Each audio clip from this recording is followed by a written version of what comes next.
Hi, welcome to our session on Module 1.2 Mastering Range Names. We are going to learn how to use names in Excel to name a single cell, a group of cells, how to create new names, how to delete old names, how to edit an old name, how to give a name as a badge, and how to give names to constants. To get us started, we'll first start with naming a range. For example, it's common for us to do summation. Say, for example, this data set for sales between January and December, I would give total sales will be equals to sum and select the sales that I need, which is 52,525. That is the sales, the sum of B2 to B13. Alternatively, when using names, we'll have to give a name to the range that we want. So the first method in giving a name to a range is using the name box. Select the data that you want to give a name, go to the name box and call these cells. Use this in a name by summing. Sum is equals to sales type S, and any name or formula that starts with an S, you're going to load, you're going to select sales, and you'll enter to get that value. The second method is going to formulas, then name manager. When you click name manager, you'll see the old names that are there. I can delete this, then give a new name by going to formulas, name manager, new. Then from here, I'll give the name sales. The scope is the workbook, or you can scope this to either sheet 1, non-empty cells, or the sheet called selection. For this example, we are going to default it to workbook. The comments are optional, but you can write here total cell. Then it will refer to select now the cell that you're going to give that name and click OK. Now you can utilize this name down here by typing is equals to sum. By typing is equals to sum, open the bracket. Either go to formulas to pick use in formula, or use the shortcut F3, or just type the name of that range name. So you get the total cells as that. The second one is giving a name to a constant.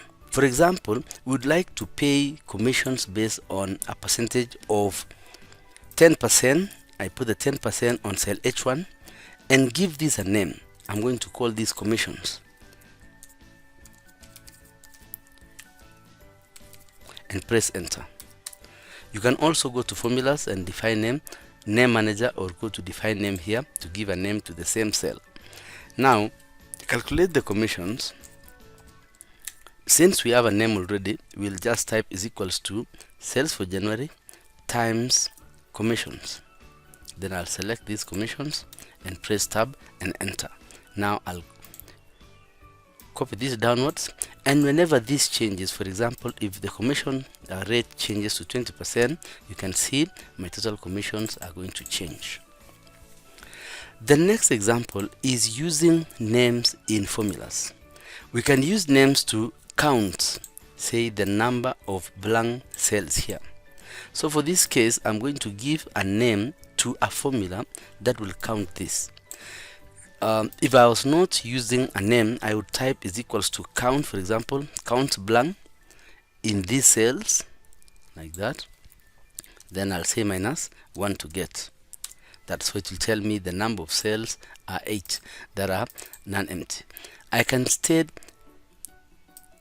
count this or put this in a formula where I'm going to give a name called missing values. So I can click anywhere, go to formulas, define name, then new name. I'm going to call this missing values. Then instead on the missing values, I'm going to refer this to the formula.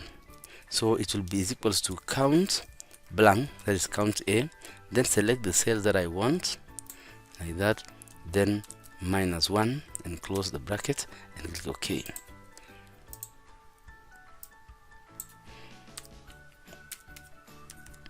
You can say like that, just have it missing values. Then inside this, I'll just type is equals to missing values, like that, and it will give me there 9. You can also create from selection by selecting the data that you want to give names, go to formulas, create from selection, then we're going to use values on the left column. This way, the values on B2 all the way to B13 will be assigned values on column A. Then click OK. Now when you go back to formulas and name manager, you'll see the values January up to December has been assigned a value on column B. For example, you can see the value for March is 3273, which is this value. Finally, there are rules in giving names. When giving names to Excel, you can't start with a number, you can't use a special character in a name, there are special characters, and you can't also use a space. For example, if I wanted to do the total sales here, I can't give this a name with a space. For example, I can't write here total sales. Instead, you are advised, or it's always advisable or best practice, to use an underscore, type title sales like that. You can't also use 2021 sales or use a special character like that. Thanks for watching. My name is David Kandia.